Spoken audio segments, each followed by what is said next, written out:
2005년 4월 경상북도 청도. 봄비가 며칠째 그치지 않았다. 마을 한가운데 있는 오래된 우물은 물이 불어 검게 빛났다. 사람들은 그 우물을 노래하는 우물이라 불렀다. 세대를 거듭해 한 소녀가 그 우물의 부름을 받는다는 전설이 있었다. 누군가는 미신이라며 웃어넘겼지만 어른들은 그 이야기를 믿었다. 정민아, 17살, 청도여고 2학년. 맑고 높은 소프라노로 학교 합창단의 중심이었다. 그녀의 목소리는 봄 공기처럼 투명했다. 학교는 미나를 둬 대표로 음악대회에 내보내기로 결정했다. 그날 이후 마을의 관심이 그녀에게 쏠렸다. 밤마다 미나는 우물가로 향했다. 그곳의 메아리가 노래를 더 깊게 만들어준다고 믿었다. 작은 카세트 녹음기를 손에 쥐고 그녀는 노래를 불렀다. 아리아리랑. 그때 낮게 깔린 또 다른 소리가 뒤따랐다. 누군가 멀리서 그녀의 목소리를 따라 부르고 있었다. 그녀는 잠시 멈춰섰다. 주위를 둘러보았지만 아무도 보이지 않았다. 우물 가장자리에서 안개가 피어올랐다. 그녀의 시선이 물속으로 떨어졌다. 물결 아래에서 희미한 얼굴 하나가 그녀를 바라보는 듯했다. 다음 날 미나는 학교에 나타나지 않았다. 교사는 부모에게 전화를 걸었고 어머니는 떨리는 목소리로 말했다. 어젯밤에도 연습하러 나갔어요. 우물가요. 마을은 소문으로 뒤섞였다. 우물이 또 아이를 데려갔다. 노랫소리가 밤새 들렸다더라. 누군가는 새벽녘 우물 근처에서 희미한 노랫소리를 들었다고 말했다. 이른 아침 한 노인이 물을 기르러 갔다. 양동이를 내리던 순간 검은 머리카락이 물 위에 떠올랐다. 그는 소리를 질렀고 사람들이 몰려왔다. 우물에서 끌어올린 것은 차가운 미나의 시신이었다.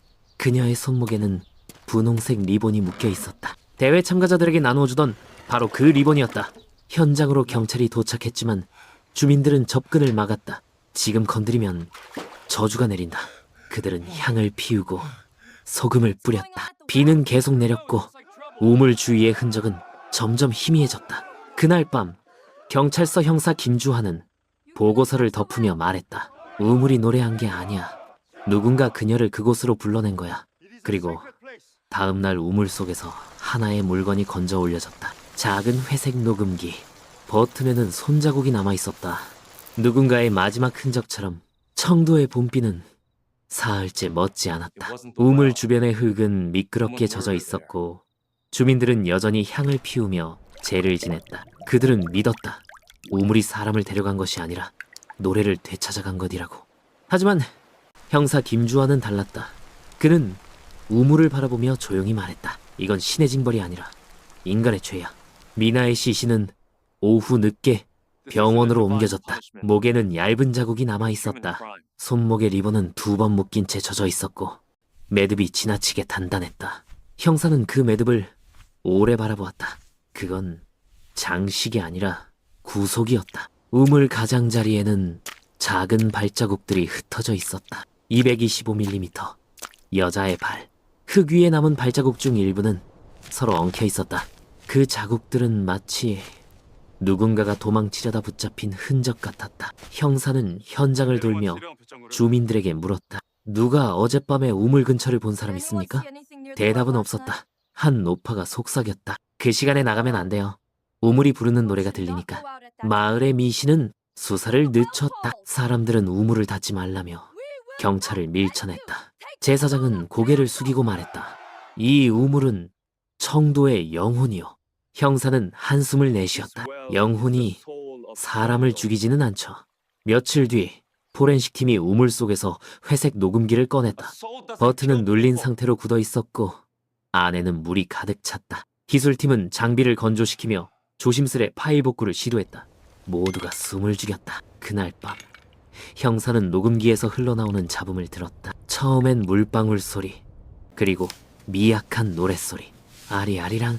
그 뒤를 이은 것은 낯선 숨소리였다. 짧고 떨리는 숨. 그리고 아주 작은 발소리. 형사의 손끝이 멈췄다. 노래가 끊긴 자리에서 누군가의 이름이 들렸다. 세리? 파일은 거기서 잘려 있었다. 형사는 의자에서 몸을 일으켰다. 메모장에 단 한 줄을 적었다. 요 세리 친구. 참고인 소환. 다음 날 아침 학교 교무실에 형사가 나타났다. 교장은 얼굴이 굳었다. 세리 양은 오늘 결석입니다. 형사는 조용히 교실을 둘러봤다. 미나의 자리는 텅 비어 있었고 책상 위엔 리본 하나가 놓여 있었다. 젖은 자주빛 리본. 교실 창문 밖으로 비가 내렸다. 형사는 그 리본을 천천히 집어들었다. 그 순간 리본 끝에서 약한 흙냄새가 났다. 우물가의 냄새였다. 대구지방경찰청 감식실. 형사 김주환은 어두운 방 안에서 귀를 기울였다. 기술요원이 복구한 녹음 파일이 스피커를 통해 흘러나오고 있었다. 잡음이 먼저 터져나왔다. 그 뒤로 미나의 목소리가 들렸다. 아리아리랑. 노래는 또렷했고 약간의 울림이 섞여 있었다. 우물의 벽에 부딪히는 메아리였다. 그녀의 목소리가 멈춘 순간 아주 낮은 속삭임이 따라왔다. 더 크게 불러봐. 형사의 시선이 흔들렸다. 그 목소리는 또래 여학생의 음색이었다. 파일을 되감자 다시 같은 부분에서 같은 속삭임이 들렸다.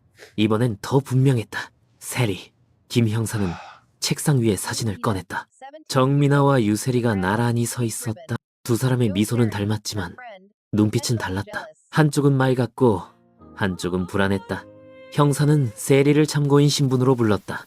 그녀는 교복 차림으로 조사실에 들어왔다. 손끝을 꼬며 말했다. 전 그날 집에 있었어요. 녹음은 몰라요. 밤 11시쯤 미나 양에게 전화를 걸었죠? 잠깐이에요. 그냥 응원하려고요. 형사는 통화 기록을 책상 위에 밀어놨다. 22시 58분. 그때 그녀는 살아있었습니다. 세리의 눈동자가 흔들렸다. 그 순간 형사는 손에 쥔 리본을 꺼냈다. 이걸 알아보나요? 세리는 아무 말도 하지 않았다. 리본 끝에는 흙이 굳어 있었다. 우물가에서 채취한 흙과 일치했다. 그녀의 손이 떨렸다. 그냥 만나서 연습하려고 했어요. 밤 11시에? 형사의 목소리는 단호했다. 그때 복도에서 기술요원의 목소리가 들렸다. 형사님, 파일 뒷부분이 복구됐습니다. 모두가 녹음실로 향했다. 스피커가 켜지고 남은 파일이 재생되었다. 노랫소리가 다시 이어졌고 그 뒤엔 미약한 발자국 소리, 물가에 닿는 돌멩이의 마찰음, 숨이 섞인 대화. 세리, 거기 있지? 미나, 마지막으로 한 번만 불러줘. 짧은 침묵이 흘렀다. 인의 비명, 그리고 물이 튀는 소리. 파일이 끝나자 방 안은 조용해졌다.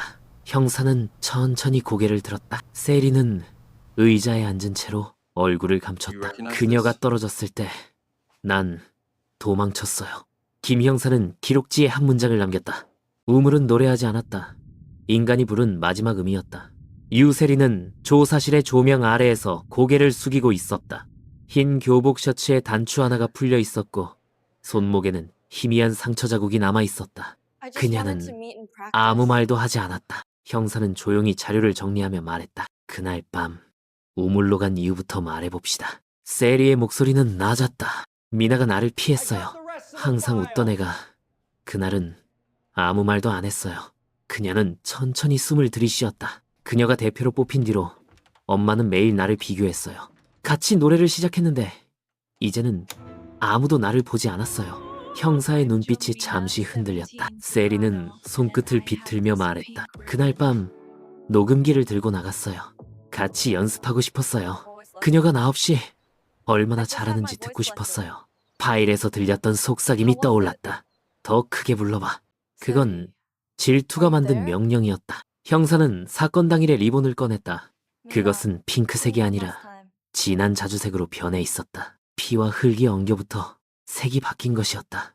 세리는 리본을 보자 미세하게 입술을 떨었다. 그녀가 노래를 멈췄을 때 나는 그저 밀쳤어요. 진심으로. 그렇게 될 줄 몰랐어요. 그녀의 눈동자는 텅 비어 있었다. 형사는 기록지에 손가락을 올렸다. 네가 묶은 리본은 장식이 아니었다. 그건 통제였고 증오였다. 세리는 대답하지 않았다. 대신 미나의 노래 가사를 따라 읊조렸다. 아리랑 아리랑 아라리요. 그 목소리는 낮고 메마른 울음처럼 들렸다. 조사실 박복도에선 봄비가 여전히 내리고 있었다. 창문 너머의 하늘은 잿빛이었다. 형사는 조용히 말했다. 질투는 우물보다 깊은 법이지. 그날 밤 경찰은 세리의 방을 압수수색했다. 책상 서랍에서 리본 한 묶음, 젖은 신발, 그리고 찢어진 일기장이 발견됐다. 거기엔 짧은 문장이 남아 있었다. 그녀는 나의 노래를 빼앗았다. 재판정하는 고요했다. 창문 밖으로 봄햇살이 스며들었지만 공기에는 냉기가 남아 있었다. 유세리는 고개를 숙인 채 판사의 말을 듣고 있었다. 피고인 유세리, 살인 혐의로 징역 20년을 선고한다. 그녀의 어깨가 미세하게 흔들렸다. 방청석 맨 앞줄에는 미나의 어머니가 앉아 있었다.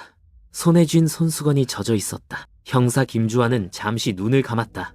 그의 머릿속에는 여전히 녹음기의 마지막 소리가 맴돌았다. 짧은 비명, 그리고 물이 부딪히는 소리. 세리는 연행되기 전 재판정 벽 쪽으로 시선을 돌렸다. 거기엔 미나의 사진이 걸려 있었다. 그녀의 미소는 조용했고 눈동자는 여전히 노래하고 있었다. 세리는 입술을 떨며 속삭였다. 그날 밤 나는 그녀의 목소리를 빼앗았지만 지금도 들려요. 그날 이후 청도의 우물은 철제 뚜껑으로 봉인되었다. 지자체는 CCTV를 설치했고 마을의 아이들은 밤에 우물 근처에 가지 않게 되었다. 그러나 밤이 깊어질수록 누군가는 여전히 그 노래를 들었다고 말했다. 바람이 스치는 소리, 물결이 흔들리는 울림, 그 속에서 희미한 소프라노가 흘러나왔다. 형사 김주환은 사건 기록을 마감하며 마지막 문장을 남겼다. 노래는 멈췄지만 진실은 울리고 있었다. 세월이 흘러 사건은 방송 프로그램 실화 추적의 한 회로 다뤄졌다. 화면에는 미나의 마지막 사진과 함께 제목이 떠올랐다. 청도의 마지막 노래. 프로그램이 끝난 뒤 방송국으로 한 통의 편지가 도착했다. 보내는 사람은 무명. 그 안에는 낡은 리본 하나와 짧은 문장이 적혀 있었다. 그녀의 노래가 내 안에서 계속 들린다.